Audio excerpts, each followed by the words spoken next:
Segunda aos Tessalonicenses, capítulo 3, versículos 1 a 5. Finalmente, irmãos, orai por nós, para que a palavra do Senhor se propague e seja glorificada, como também está acontecendo entre vós. E para que sejamos livres dos homens perversos e maus, porque a fé não é de todos. Todavia, o Senhor é fiel, ele vos confirmará e guardará do maligno. Nós também temos confiança em vós no Senhor, de que não só estáis praticando as coisas que vos ordenamos, como também continuareis a fazê-las. Ora, o Senhor conduza o vosso coração ao amor de Deus e à constância de Cristo. Vamos pedir a ajuda do Senhor mais uma vez durante a pregação.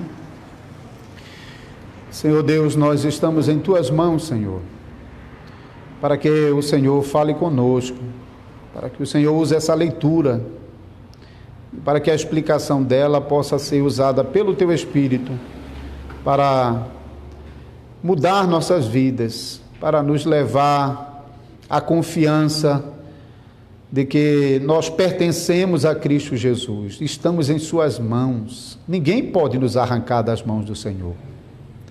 Nós somos seguros, protegidos, preservados pelo Senhor, segundo a Sua revelação, e que mais uma vez ouvir essas palavras nos seja de grande conforto em meio às aflições da vida. Por favor, nós pedimos a graça do Teu Espírito Santo sobre a Tua igreja que está ouvindo a pregação, tanto aqui como aqueles que estão acompanhando a transmissão. Abençoa o Teu servo que vai pregar o Evangelho de Jesus Cristo mais uma vez. Em nome de Jesus nós te oramos. Amém.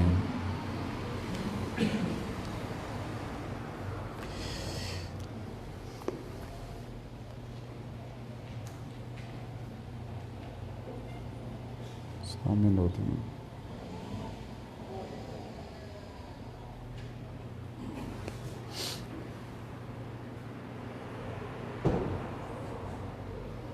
Só um minutinho, porque nós estamos sem internet aqui na igreja, que essa semana o caminhão passou e arrastou os fios com tudo. Eu estou usando o 3G ou 4G aqui, mas de vez em quando ele...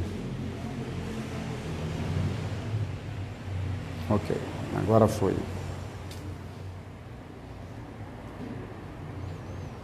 Eu espero que não fale com a transmissão para os irmãos que estão acompanhando em casa.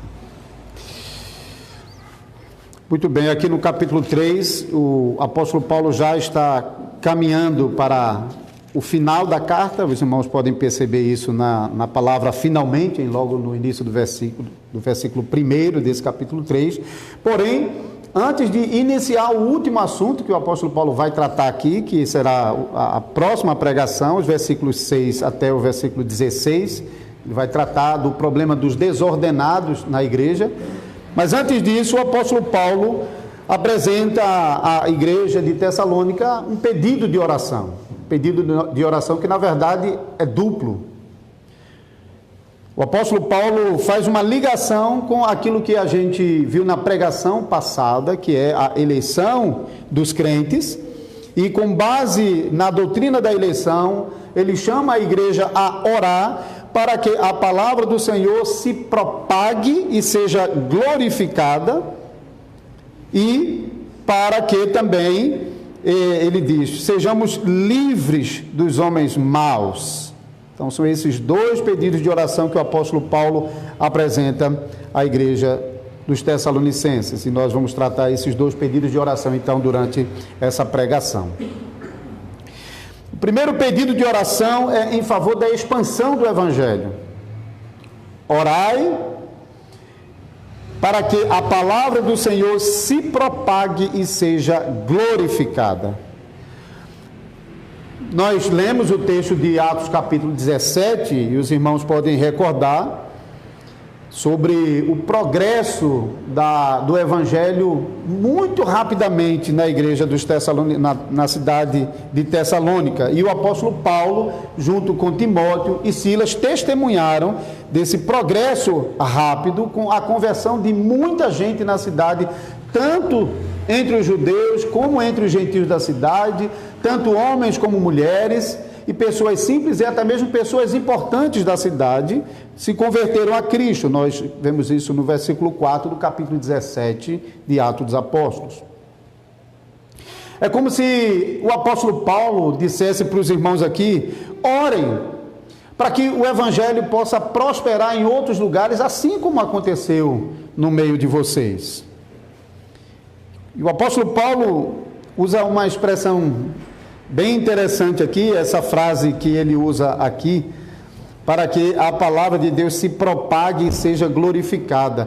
Literalmente é que a palavra corra e alcance a glória.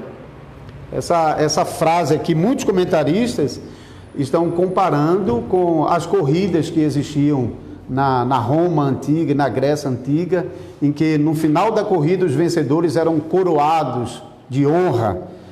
E é possível realmente que Paulo esteja por trás dessa imagem dessa corrida, mas comparando a palavra de Deus, eu encontrei o Salmo 147, versículo 15, que fala muito semelhantemente àquilo que o apóstolo Paulo está mencionando aqui acerca do progresso do Evangelho.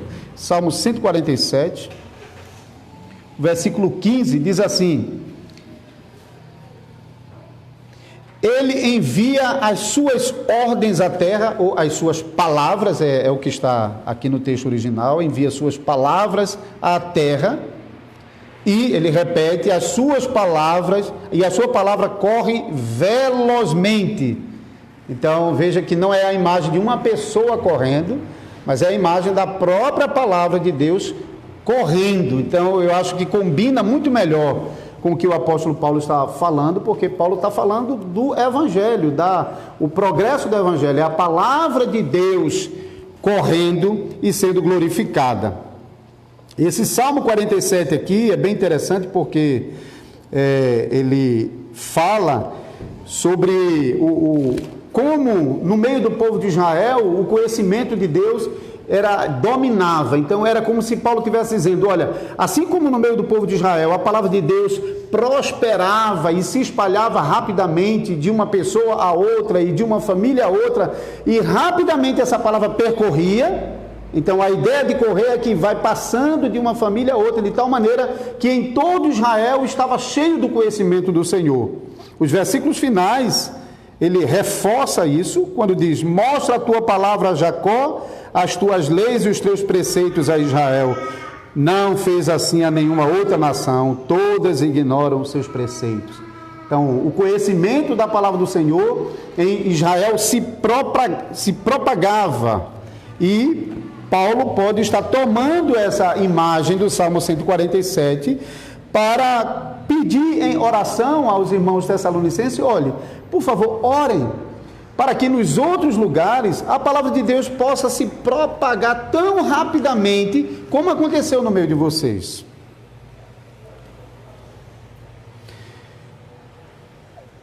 Quando nós ligamos essa passagem com a passagem anterior, que falou sobre, o apóstolo Paulo falou sobre a eleição dos irmãos como a garantia de que os irmãos, eles não se perderiam, apesar de toda mentira e engano que vai prevalecer na manifestação do homem da iniquidade, que é a pregação ainda anterior a essa. Então, na sequência, Paulo falou sobre a manifestação do homem da iniquidade, que vai dominar com a mentira e com o engano. Em seguida, ele falou sobre a eleição dos irmãos, que garante que, apesar do domínio da mentira, os eleitos de Deus estão protegidos, preservados pelo Senhor. E agora, então, Paulo, ainda em conexão com a eleição, pede para que a igreja ore, para que a pregação do Evangelho se espalhe rapidamente e essa palavra seja glorificada. Observe que quem é glorificado aqui é a própria palavra. A palavra se propague e seja glorificada, ou seja, alcance o objetivo de ser glorificada na vida dos seus eleitos que serão salvos. Isso é a expectativa do apóstolo Paulo aqui. Agora aqui é interessante porque fala sobre orar para que os eleitos sejam alcançados e salvos. Algumas pessoas que têm muita dificuldade com a doutrina da eleição questionam aquilo que Paulo está dizendo aqui, porque ele diz, bom, se Deus elegeu algumas pessoas para a salvação, então é claro que Deus vai chegar nessas pessoas e elas serão salvas. Não precisa a igreja orar. Para que orar? Deus não já escolheu? Deus já não determinou que essas pessoas seriam salvas? Então não precisam orar, como também não precisa evangelizar. Pode observar que pessoas que têm dificuldade com a doutrina da eleição sempre estão voltando a esses mesmos pontos. Não precisa orar, não precisa evangelizar. Mas o que essas pessoas não compreendem é que Deus, Ele não apenas decidiu escolher pecadores entre pecadores para serem salvos. Deus também escolheu como Ele salvaria esses pecadores. Então Deus não apenas escolhe os pecadores que serão salvos, mas Ele também escolhe os meios para a salvação desses pecadores. Foi assim que Ele também elegeu Jesus Cristo como o Salvador dos seus escolhidos. E Ele também escolheu gerar fé no coração dos pecadores que Ele escolheu, para que esses pecadores creiam em Jesus Cristo e sejam salvos. Então, Deus, Ele não apenas escolheu os pecadores que vão ser salvos, mas Ele determinou toda a cadeia de meios para que esses pecadores sejam salvos. E a igreja aqui também aprende a orar por esses eleitos, para que eles sejam alcançados pela mensagem do Evangelho e sejam salvos.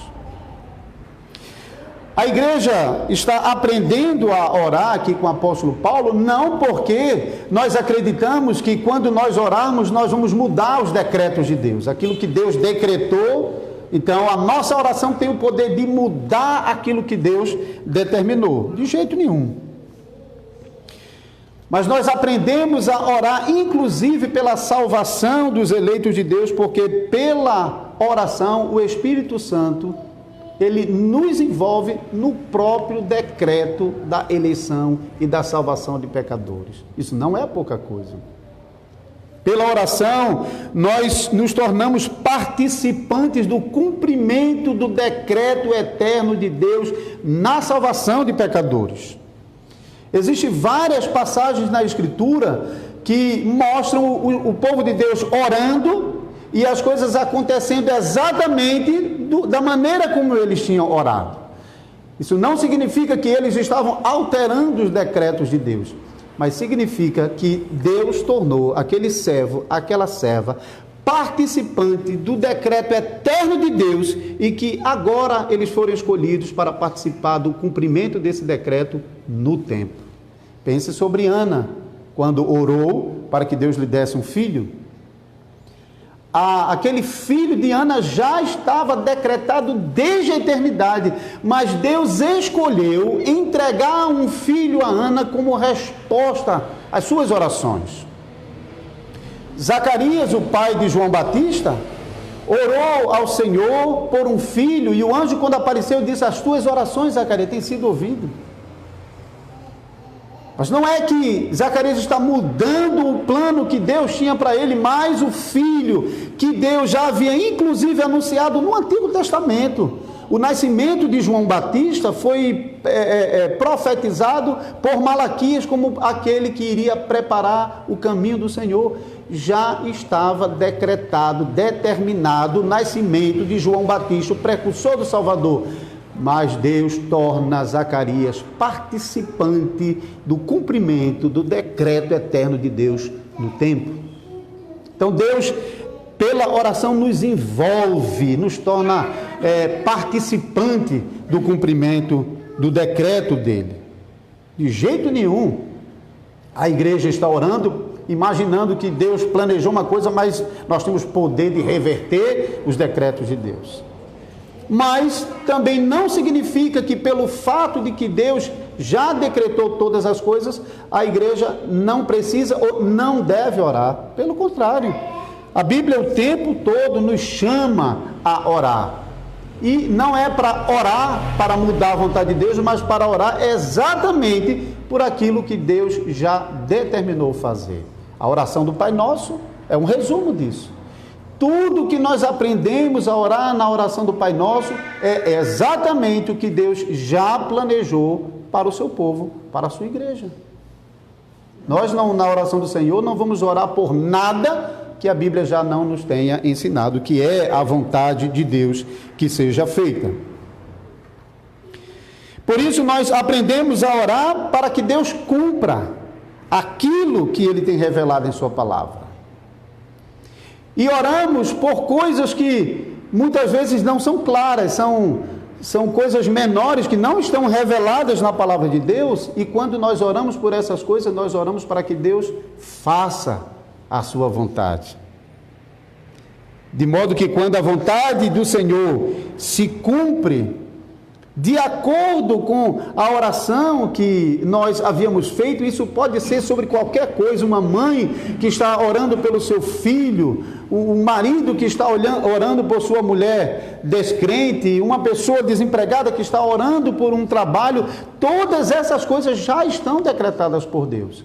Mas quando o Senhor decide nos envolver no cumprimento desse decreto eterno, isso para nós é um fortalecimento enorme, é uma alegria enorme, quando nós nos tornamos participantes desse cumprimento de Deus. Por isso a oração é uma bênção na vida da igreja. Quando nós oramos, nós nos aproximamos mais a Deus, e quando Deus responde à nossa oração, o nosso coração se derrete de alegria. É exatamente assim que acontece conosco. Então a igreja, ela tem realmente um papel muito importante na salvação dos eleitos. Deus já decretou quem vai ser eleito, quem vai ser salvo. Ele já escolheu na eternidade. Ele já elegeu Cristo como Salvador dos seus escolhidos. Ele já determinou que os eleitos, eles creriam em Cristo Jesus, e que eles creriam por meio da palavra do Senhor, que o Espírito Santo, usando a palavra, geraria fé no coração dos seus eleitos. Mas Deus, pela sua misericórdia, também quis nos envolver no cumprimento desse decreto, na salvação dos escolhidos de Deus, por meio das nossas orações e também por meio das nossas proclamações do Evangelho. Isso realmente é uma grande bênção. A palavra de Deus está cheia de referências ao chamado à oração pela salvação de pecadores, e também ao chamado à proclamação do Evangelho a pecadores. Então, as pessoas têm dificuldade com a doutrina da eleição. A resposta à pergunta por que orar e por que evangelizar se Deus já decretou?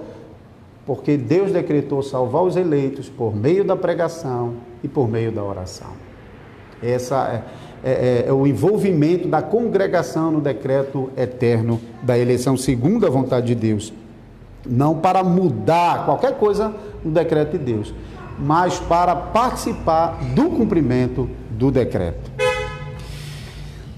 E nesse sentido também de não somente orar para que a mensagem do Evangelho se propague, se espalhe rapidamente, alcance os eleitos, e essa mensagem seja glorificada na vida dos eleitos por meio da salvação desses eleitos, mas o apóstolo Paulo também pede oração para que sejamos livres dos homens maus e perversos, versículo 2.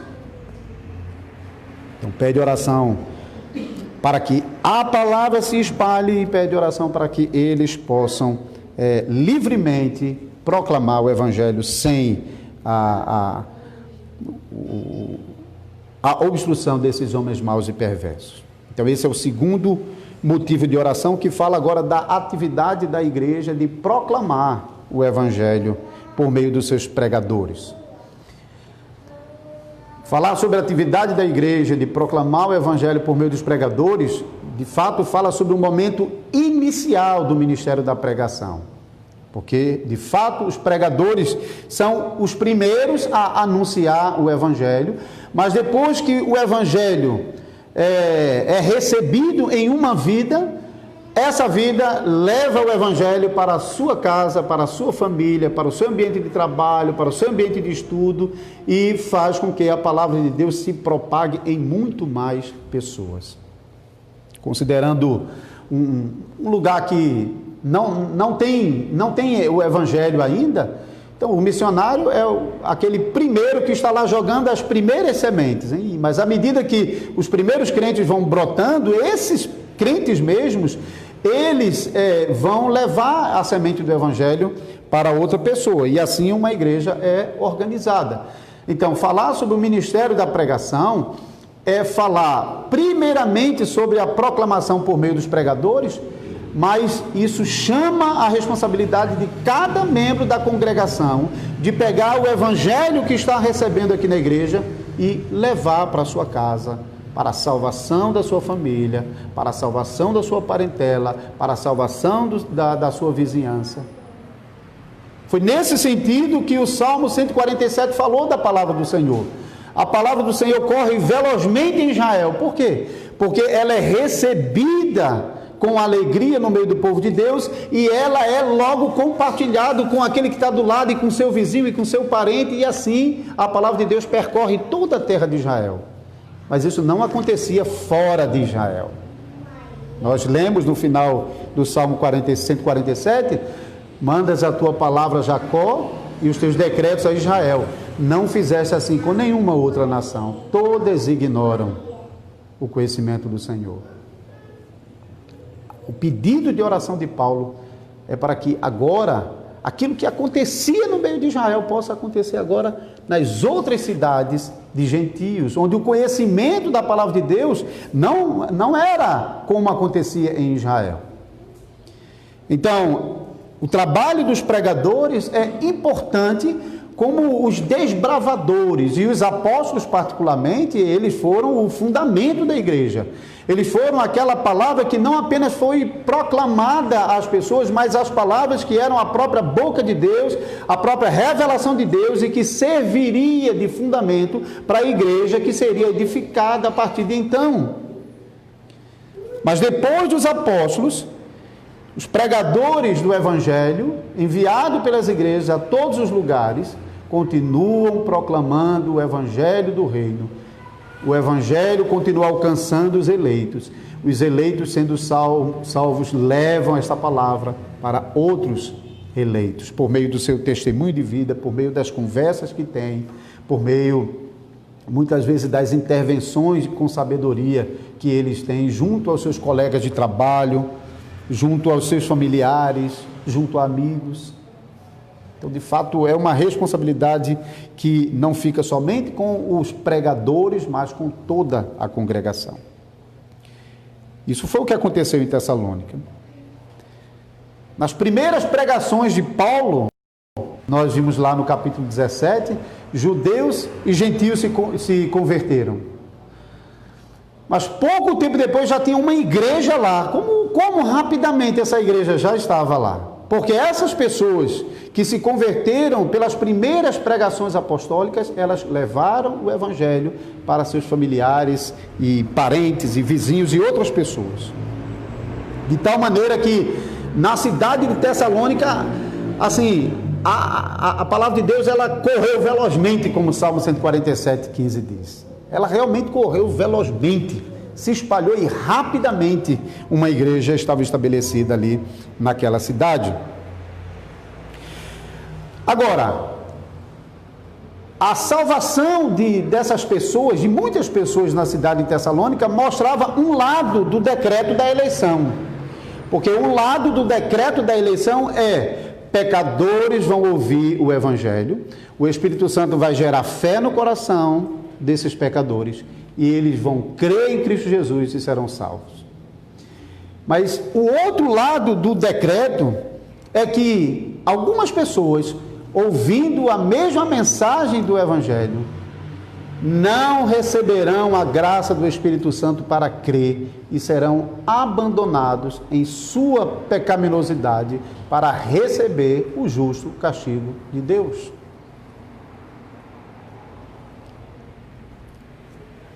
E isso estava acontecendo também em Tessalônica.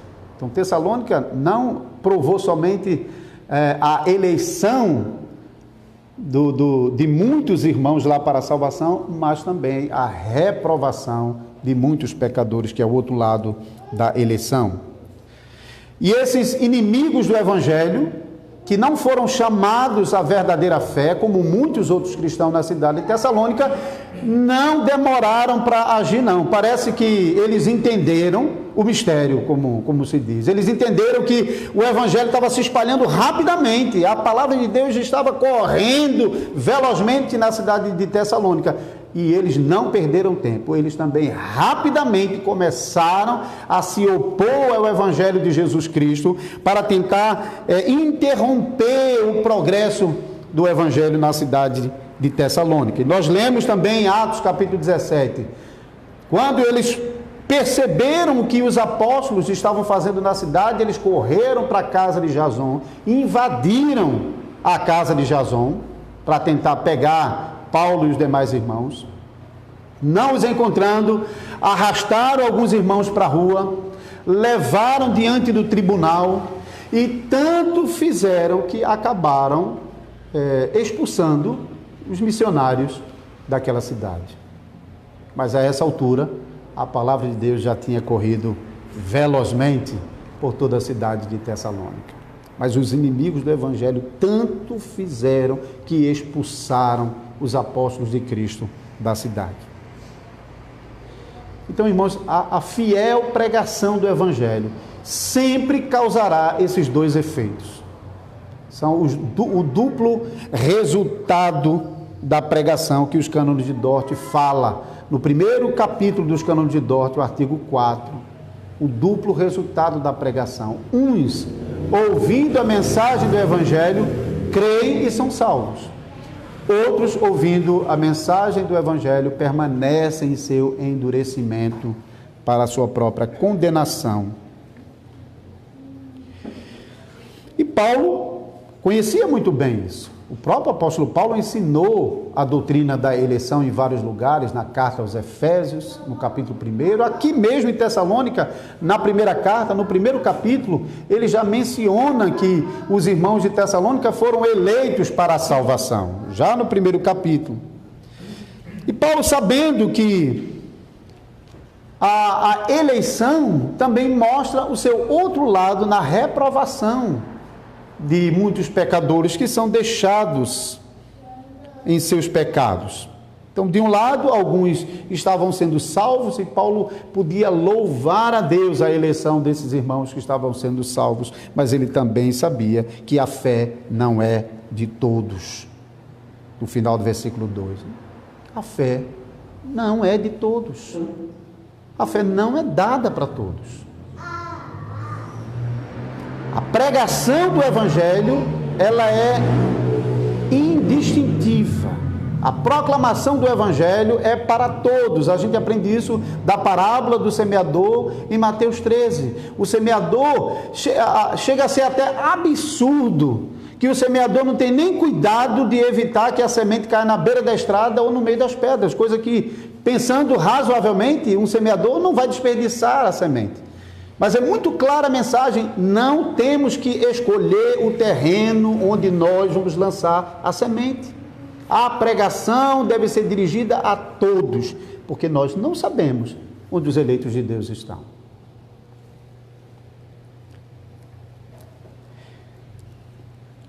Mas o fato é que alguns vão crer para a salvação, outros não crerão e serão condenados.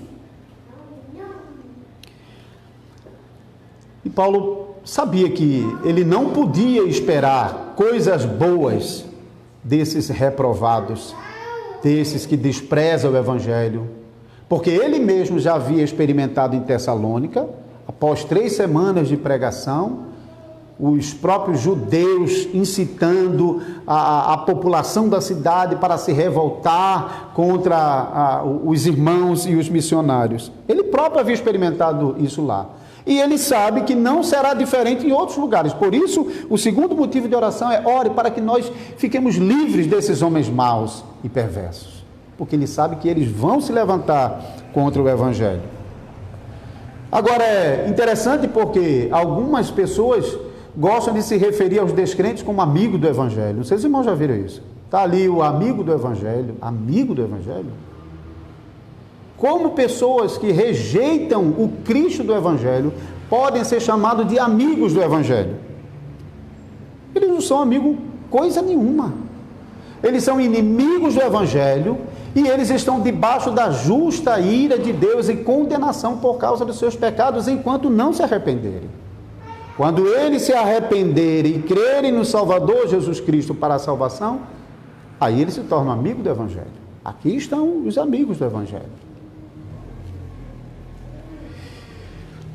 Então, não importa, irmãos, o quanto os ímpios se mostram maleáveis com a igreja, ou tolerantes com o seu vizinho que é crente, eles são inimigos do Evangelho. Os descrentes são inimigos do Evangelho. E um momento ou outro, eles vão mostrar o ódio dele contra Cristo e contra o Evangelho. Enquanto Paulo pregava na sinagoga e na cidade, e muitas pessoas admiravam, ouviam, quando os judeus incitaram essas pessoas contra os apóstolos, eles logo foram nessa direção e logo começaram a perseguir a igreja. E nós já vimos na pregação do capítulo, na primeira carta do capítulo 2, que os próprios conterrâneos estavam perseguindo os irmãos, provocados pelos judeus. Então, o pecador que não tem Cristo, que não tem a graça de Cristo, no momento que eles forem provocados contra a igreja, não tem a menor dúvida. Eles vão delatar, eles vão perseguir, eles vão trabalhar contra, eles vão fazer o que for necessário, porque está na natureza deles serem contra Cristo e contra a igreja do Senhor Jesus. Não pense que isso seria diferente pelo fato de que, não, mas eu tenho os vizinhos lá que não são crentes, mas assim, eles são gente boa, eles não criam problema, eles não têm problema pelo fato de eu ser crente. Isso é graça de Deus. Deus, de fato, nos concede essa graça e Ele até nos manda orar por isso. O apóstolo Paulo, na segunda carta a Timóteo, ele diz que nós devemos orar por reis, governantes e todos os que estão imbuídos de autoridade para que possamos viver dias melhores. Isso é possível e devemos orar por isso. Deus prometeu que pode nos dar dias melhores. Mas isso não significa que eles deixam de ser quem eles são. Pode ser meu parente, meu vizinho, meu amigo. Quem não é com Cristo é contra Cristo. Quem com Ele não ajunta, espalha. Quem não é pelo Evangelho é contra o Evangelho. E uma hora eles vão mostrar quem eles são. Paulo desnuda essa real natureza dos inimigos do Evangelho quando ele diz, no final desse versículo 2, no versículo 2, para que sejamos livres dos homens perversos e maus. E a combinação dessas duas palavras é para descrever a natureza do coração de um homem sem Deus. Um homem sem Deus, ele é perverso e mau. Não importa o quanto ele se mostre bonzinho em determinado momento. Mais uma vez, graça de Deus, limitando, freando a maldade dos homens. Nosso país, a gente também pode perceber, de vez em quando, a gente percebe os ventos da impiedade que tentam limitar o trabalho da igreja, de vez em quando, leis que tentam impedir a liberdade da igreja e que a proclamação do Evangelho seja livremente anunciada. E muitas vezes esses homens perversos e maus criam leis para dar às suas decisões o aspecto de legalidade e então colocar sobre os cristãos o epíteto de rebeldes. Eles estão sendo perseguidos porque eles são rebeldes à lei. Eles não querem obedecer à lei, por isso eles estão sendo perseguidos. E muitas vezes cristãos acabam caindo mesmo nessa armadilha e não olham para o que a palavra de Deus diz. Não importa o que digam os homens, importa o que a palavra de Deus diga. E quando eles acham pouco tentar calar a igreja, restringir a proclamação do evangelho, impedir que o evangelho avance, quando eles não conseguem fazer isso disfarçadamente por meio das leis, muitas vezes até tentando mostrar simpatia pela igreja, né? Quando governantes chegam ao ponto de dizer, não, nós vamos permitir que a igreja possa se reunir. Desde quando a igreja para se reunir depende da autorização de governantes? Onde na palavra de Deus a gente vê isso? Do Antigo ao Novo Testamento, o único cabeça da igreja é Cristo Jesus. Nenhum governante tem autoridade nenhuma para determinar sobre a igreja os passos e os rumos e a liberdade da igreja na proclamação do evangelho. Por isso, quando eles percebem que não conseguem impedir o avanço da igreja por meio de leis, eles partem para a violência. Isso é segundo passo em todos os casos. Pode ir para os livros de história. Em todos os momentos da história da igreja, eles começam com leis que tentam restringir a igreja. Quando eles não conseguem, partem para a violência. Então, não tenham dúvida, irmãos, a igreja sempre sofrerá debaixo do governo de homens ímpios. Sempre, não adianta, isso não muda. Eles são inimigos do evangelho. Mas apesar disso, é consolador o que o apóstolo Paulo nos diz no versículo 3: todavia o Senhor é fiel, ele vos confirmará e vos guardará do maligno. Isso pode acontecer com a igreja. Perseguições podem vir, restrições de liberdade podem vir, opositores da pregação do evangelho podem vir, ameaçadores dos pregadores podem vir, mas a nossa segurança é que o Senhor prometeu que Ele vai guardar os seus eleitos. Ele vai guardar. A gente não precisa se aperrear demais por causa de todo o alvoroço que o mundo está passando. De fato, reconhecemos a maldade e a perversidade dos homens que são inimigos de Deus e do Evangelho.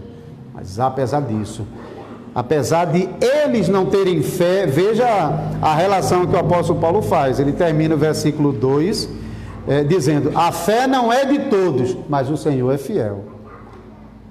Nem todos têm fé, mas o Senhor é fiel. Então nós podemos até não encontrar esta fé facilmente no mundo, porque muitas vezes a igreja é bem pequena e aqueles que não têm a fé são um número muito maior.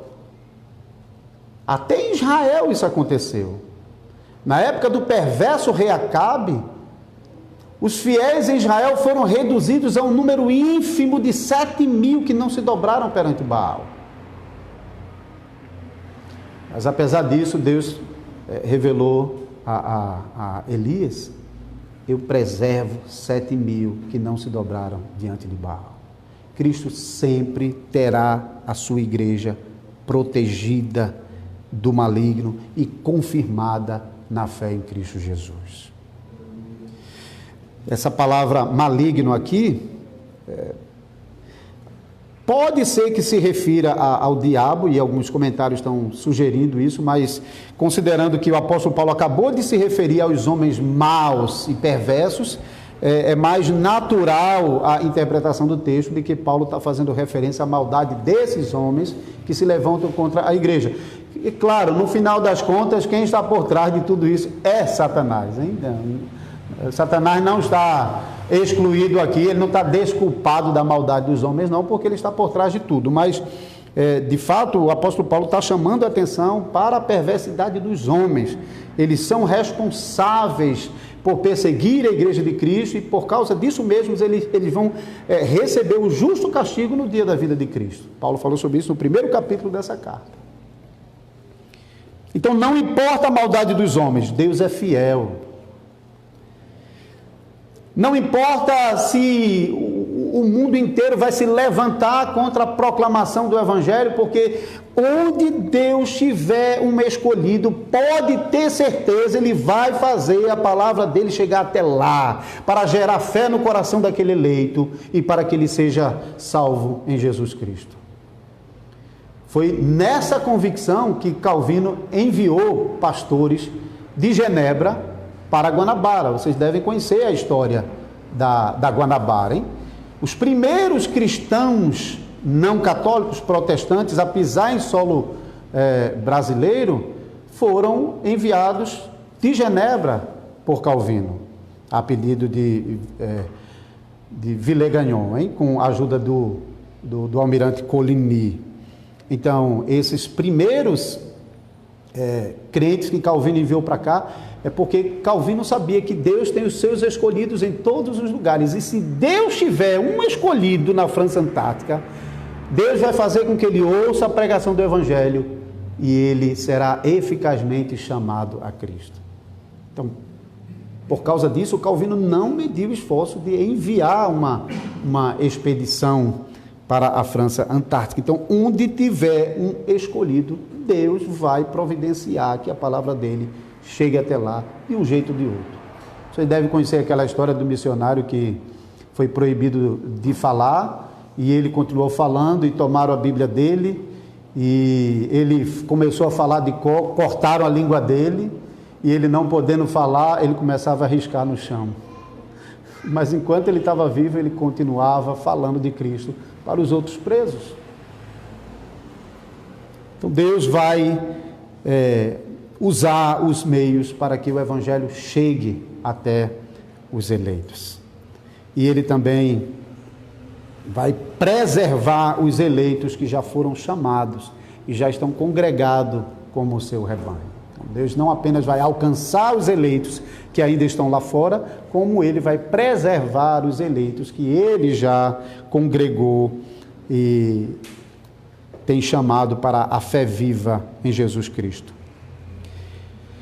De onde vem essa certeza de que Deus não apenas chama os eleitos que estão lá fora pela pregação do Evangelho, mas que Ele também vai preservar os eleitos da perversidade e da maldade dos homens? O versículo 4. Nós também temos confiança em vós no Senhor, de que não só estás praticando as coisas que vos ordenamos, como também continuareis a fazê-la. Como ele pode afirmar? Vocês não apenas estão praticando, mas vocês vão continuar fazendo. Ele já dá uma informação preciosa aqui, que a confiança dele em vós no Senhor. Confiança de que vocês vão fazer isso, mas no Senhor. Então a vida dos eleitos de Deus, de fato, não é uma vida infrutífera, como também não é uma vida cheia de pecado. A vida de pecado não marca a vida dos eleitos de Deus. A vida dos eleitos de Deus é marcada pela prática das boas obras. O próprio Paulo, escrevendo a Efésios, capítulo 2, versículo 10, ele diz que Deus nos chamou para as boas obras que Ele de antemão preparou para que nós andássemos nela. Então, os frutos do Espírito Santo que os irmãos tessalonicenses estavam desfrutando, uma fé poderosa, um amor vibrante, alegria profunda com a palavra de Deus, todas essas coisas são frutos do Espírito Santo na vida desses irmãos. Então, viver nessa fé, viver nesse amor, viver nessa alegria, não era próprio dos irmãos. O apóstolo Paulo não está sugerindo aqui que esses irmãos de Tessalônica são tão fortes que eles são capazes de resistir às afrontas, às perseguições, de suportar os sofrimentos e tribulações que os seus inimigos estavam provocando sobre ele. Não, Paulo não está aqui julgando que eles são crentes muito fervorosos, muito fortes, que eles não vão cair facilmente diante dessas tribulações.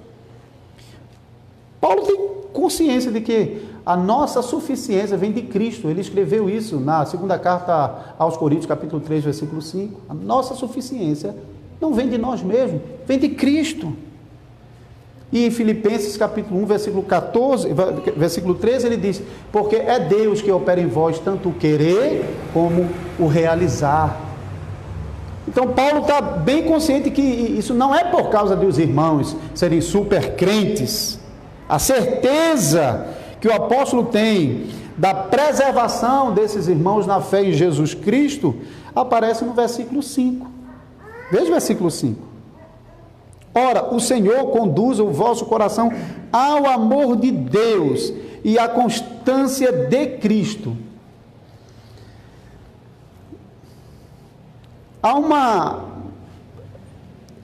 Alguns comentaristas traduzem esse D aqui, esse D, amor de Deus e constância de Cristo, como significando alguma coisa que a pessoa terá de ter em relação a. Por exemplo, ora, o Senhor conduz o vosso coração ao amor de Deus, ou seja, para que vocês possam amar a Deus. E a constância de Cristo, para que vocês permaneçam firmes em Cristo. Mas, sinceramente, quando eu estava estudando isso aqui, eu disse, isso não pode ser o caso. Que segurança Paulo realmente teria se a preservação desses irmãos estivesse dependendo deles mesmos, em amar a Deus, ou em se manter firme em Cristo Jesus? Isso sinceramente, não milita contra a doutrina da eleição que o apóstolo Paulo vem tratando desde o início dessa carta, e da primeira carta também. Então não é com base no amor que os irmãos têm por Deus, nem a sua firmeza de fé em Cristo Jesus, não obstante essas coisas realmente aparecerem na carta. Mas não aparece como uma virtude deles, não, aparece como fruto do Espírito Santo. Na verdade, essas duas expressões aqui não apontam para os irmãos, estão apontando para Deus e para Cristo. Ora, o Senhor conduza o vosso coração para dentro do amor de Deus e para dentro da constância de Cristo. Está falando sobre o amor de Deus, está falando sobre a firmeza de Cristo Jesus. Então, essa primeira figura que o apóstolo Paulo usa, se referindo aos irmãos sendo conduzidos por Deus, pelo Senhor, para dentro do amor de Deus. Imagine, irmãos, na situação de perseguição que os irmãos de Tessalônica estavam vivendo, atacados de todo lado, tanto por judeus quanto pelos seus próprios conterrâneos, ameaçados de lhe tomarem tudo o que tinham, ameaçados de perder os seus bens, de serem separados de suas famílias, de serem tirados as suas liberdades e de até perderem as suas próprias vidas. Sinceramente, às vezes eu fico pensando, imagine se a gente chegar a esse ponto de que em nosso país realmente a perseguição se intensificar de tal maneira que a gente comece a experimentar essas coisas, a hostilidade dos nossos vizinhos, denúncias do outro lá, leis que falam contra nós. Daqui a pouco um irmão foi preso, daqui a pouco o outro perdeu tudo que tem, daqui a pouco outra família se desfez, porque a própria família desprezou ele por causa da sua persistência na fé. Menino, eu comecei a tremer só de imaginar isso, só de imaginar. Eu me senti atribulado como os irmãos de Tessalônica.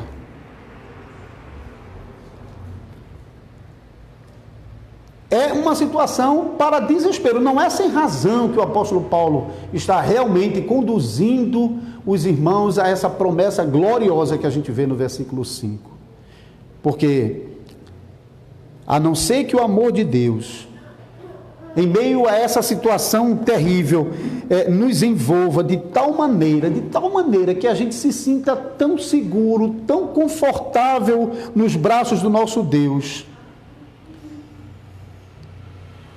e que a nossa alma possa se sentir suprida de todas as necessidades, de todos os dons preciosos junto a Deus, a não ser que o amor de Deus lance fora o medo, a não ser que esse amor de Deus desfaça toda a insegurança e faça desaparecer todas as preocupações, a não ser que o amor de Deus faça isso, é para entrar em desespero. Mas estar cercado pelo amor de Deus é a proteção suficiente contra todas as ameaças do inimigo. Porque quem é de Deus, o diabo não toca. Aleluia. Somente estando protegido, preservado por Deus. Pode dar uma olhadinha para trás ali, por favor, André? Então, somente estando protegidos no amor de Deus é que a gente de fato pode ter alguma garantia de ser protegido e não cair do nosso estado de fé, e não enfraquecer no diante das perseguições, e não começarmos a abrir mão de certas certezas, de certas convicções, quando a gente começar a perder tudo que a gente tinha. Só o amor de Deus pode nos proteger disso. Porque até mesmo o amor que a gente tem por Deus agora vai-se embora também. Não pode garantir de jeito nenhum a nossa permanência diante do Senhor.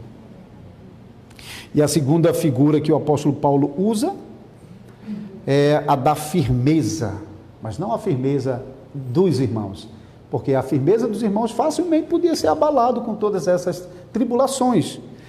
Mas, como o versículo 5 diz, a constância de Cristo, a firmeza de Cristo. Deus conduz os irmãos à firmeza de Cristo, uma firmeza inabalável. Cristo sim. Cristo nunca se abalou quando esteve nesse mundo aqui, mesmo quando Satanás o provocou das maneiras mais terríveis. No início do ministério, aquela tentação levando Cristo a tentar negar a sua missão como Messias Salvador, e no final tentando convencer Jesus a desistir da cruz. Mas em todas essas coisas, Jesus se manteve firme, inabalável, e até mesmo quando a sua carne tremeu, ele orou ao Pai dizendo: não faça a minha vontade, mas a tua. E agora, Cristo está no céu, à direita da majestade nas alturas. Se Cristo não vacilou enquanto ele estava aqui nesse mundo, muito menos agora, sentado à direita do Pai, intercedendo por nós, estabelecido no trono. Quem pode remover o nosso Cristo do trono? É daí que procede a segurança do crente, em que ele não está firmado em suas próprias convicções e confissões, mas ele está firmado em Cristo Jesus, que está estabelecido no trono. E de lá ninguém remove o nosso Salvador. O próprio Senhor Jesus ensinou que aqueles que estão edificados na rocha descem as chuvas, correm os rios, sopram os ventos e juntos batem contra a casa edificada sobre a rocha, mas não é suficiente para derrubar. É preciso não confiar na sua própria firmeza de fé, mas é preciso estar estabelecido em Cristo Jesus, firmado em Cristo Jesus. Se esse é o caso, irmão, podem se levantar os adversários do Evangelho, podem perseguir a igreja de Cristo, nós vamos sofrer, mas os eleitos de Deus, enfim, serão salvos. Essa é a nossa confiança. Esse é o motivo do nosso louvor e da nossa alegria. mesmo em meio a todas as nossas fraquezas, nós ainda podemos confiar que Cristo nos sustenta. Não depende de nós. Nossa salvação está inteiramente firmada em Cristo. Em conclusão, irmãos, a palavra de Deus nos manda orar para que o Evangelho se espalhe por nossas famílias, por nossa parentela, por nossa vizinhança, em meio ao nosso ambiente de trabalho, de estudo. A palavra de Deus também nos chama a orar para que a mensagem alcance os eleitos de Deus que estão espalhados em todos esses lugares, no meio da nossa parentela, na nossa vizinhança, no nosso ambiente de trabalho, no ambiente de estudo. A palavra de Deus também nos chama a orar para que os inimigos do Evangelho não atrapalhem o progresso da palavra. E assim, nós como Igreja de Cristo, junto com as demais igrejas do Senhor espalhadas por esse mundo, possamos proclamar livremente o Evangelho de Jesus Cristo em todos os lugares, exatamente porque nós não sabemos onde os eleitos estão. Que nós possamos, debaixo de oração, assumirmos o firme compromisso de promover a pregação do Evangelho, seja por meio do pregador da igreja, seja por meio de nós mesmos, onde nós estivermos, Cristo alcance os seus eleitos ali. E quando os inimigos se levantarem contra nós, e de vez em quando isso vai acontecer dentro da nossa própria casa, nós podemos nos lembrar da promessa que o Senhor nos faz, nesse versículo 5 que nós acabamos de ler. O Senhor nos guardará, o Senhor é fiel, Ele nos guardará dos nossos inimigos, Ele nos preservará, Ele nos conduzirá ao amor de Deus e nos manterá firmes na firmeza de Cristo Jesus. Amém.